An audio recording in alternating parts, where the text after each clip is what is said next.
Salam pemirsa, berjumpa lagi bersama saya dalam pembahasan buku Agama yang Bersinar. Buku ini dituliskan oleh Nyonya Ellen G. White. Buku ini menyuguhkan kepada kita suatu cara yang lebih baik, menyingkapkan kepada kita suatu kehidupan yang lebih sederhana dan lebih manis. Semua pembaca akan penuh dengan kegembiraan dan kesukaan, bersinar menyinarkan kasihnya dimanapun kita berada. Inilah suatu ajakan yang indah bagi masing-masing kita yang Yesus berikan untuk setiap orang, sehingga kehidupan kita hari demi hari boleh menjadi terang dimanapun kita berada. Dan kesempatan yang Yesus masih berikan, kita dapat pergunakan dengan sebaik-baiknya, menyerahkan kehidupan kita sepenuhnya hanya kepada Tuhan. Dan kita datang di bawah kaki salib Tuhan, menyerahkan akan setiap pergumulan hidup kita, sehingga Tuhan akan membukakan jalan yang terbaik. Dan di ujung jalan sana kita akan melihat kemuliaan Tuhan yang begitu luar biasa sudah menuntun kita. Pada saat ini kembali lagi saya mengundang akan seluruh anggota keluarga dan saudara-saudara semua. Kita dapat berkumpul bersama-sama. Kita akan mempelajari nasihat firman Tuhan pada saat ini, dan biarlah rencana-rencana indah Tuhan itu akan menjadi bagian masing-masing kita. Kita akan masuk ke dalam judulnya, dalam meningkatkan kesejahteraan orang lain. Ayatnya terdapat di dalam 2 Korintus 7 ayat 13. Sebab itulah kami menjadi terhibur, dan selain penghiburan yang kami peroleh itu, kami lebih lagi bersuka cita oleh karena sukacita Titus, sebab kamu semua menyegarkan hatinya. Di atas dan lebih tinggi dari kesenangan pribadi saya akan bergembira karena kegembiraan Titus. Kehangatan persahabatan sejati, cinta yang mengikat hati dengan hati merupakan suatu cicipan awal kegembiraan di surga. Ditulis di dalam Hidup yang Terbaik, halaman 339. Ya, kita tahu bersama Titus ya adalah pelayan Tuhan. Ya, bagaimana dia ingin menyampaikan akan kabar sukacita kepada setiap orang. Ya, dikatakan Titus merasakan suatu kegembiraan, suatu kesenangan secara pribadi di dalam kehidupannya. Inilah yang dia tunjukkan pada saat dia melayani Tuhannya. Ya, begitu pula dengan masing-masing kita. Pada saat kita melayani Tuhan kita, biarlah kita dapat menunjukkan akan sukacita di raut wajah kita. Ya, akan kegembiraan itu karena kita bekerja bersama-sama dengan Tuhan. Biarlah damai surga itu selalu menyertai kita.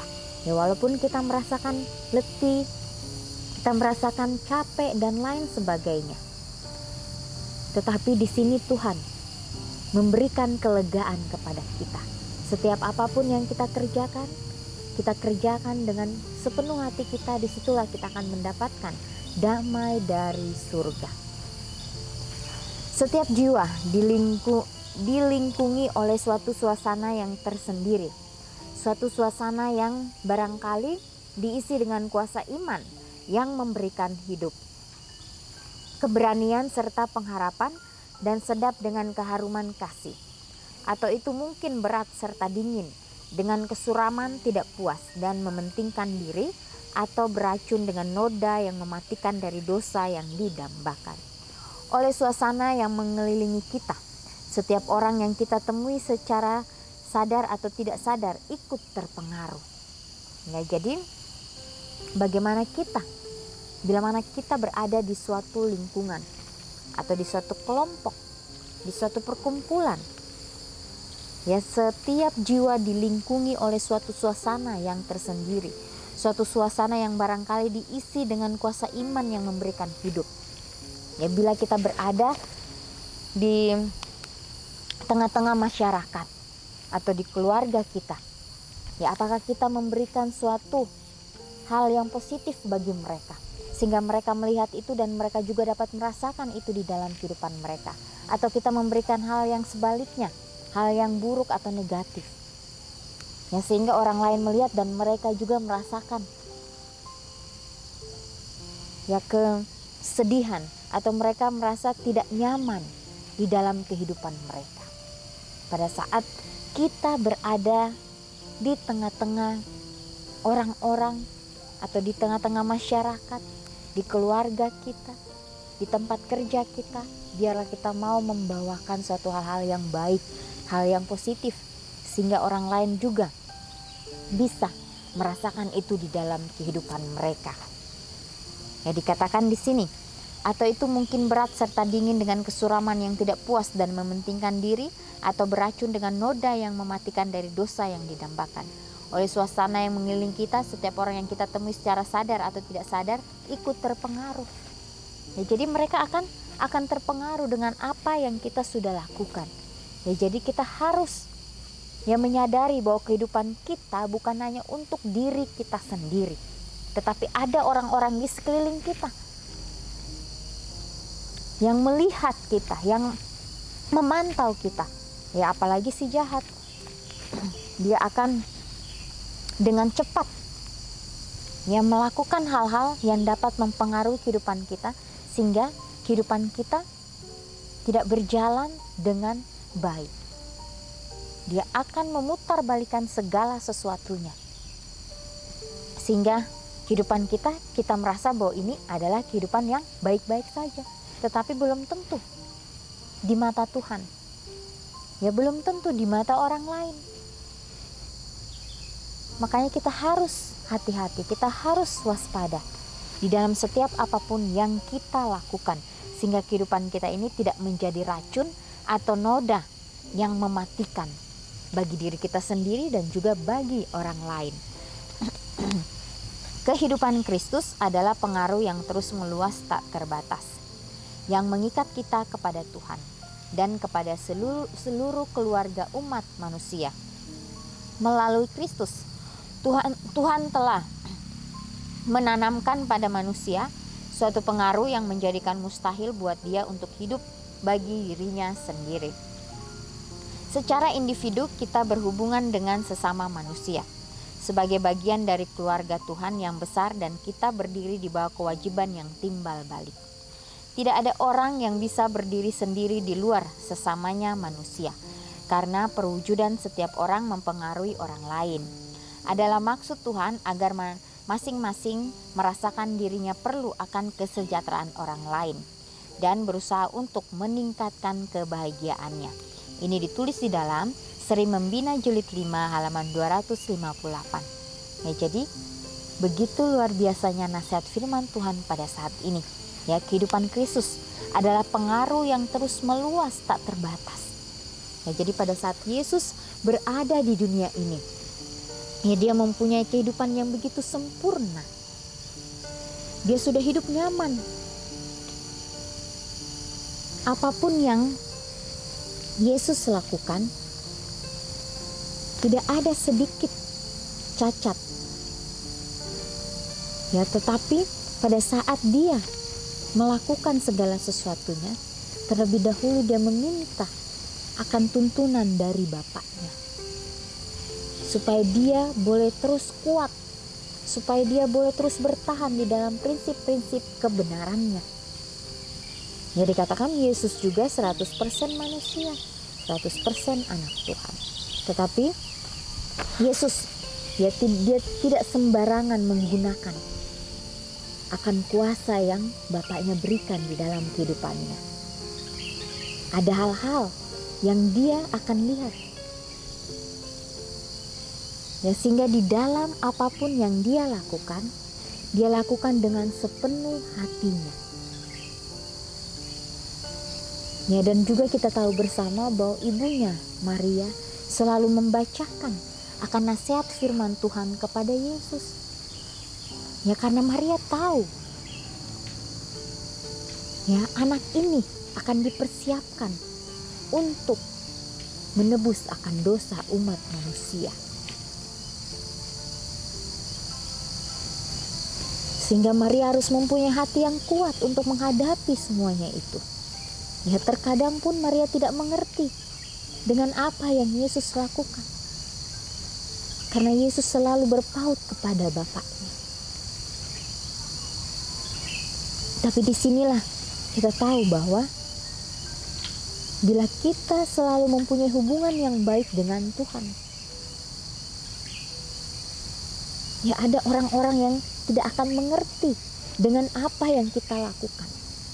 Tetapi jangan kita memaksa kehendak orang itu untuk mengerti kehidupan kita.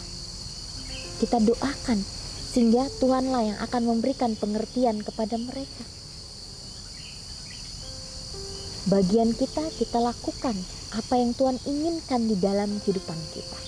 Selebihnya kita serahkan hanya kepada Tuhan saja. Dialah yang tahu jalan-jalan kehidupan kita.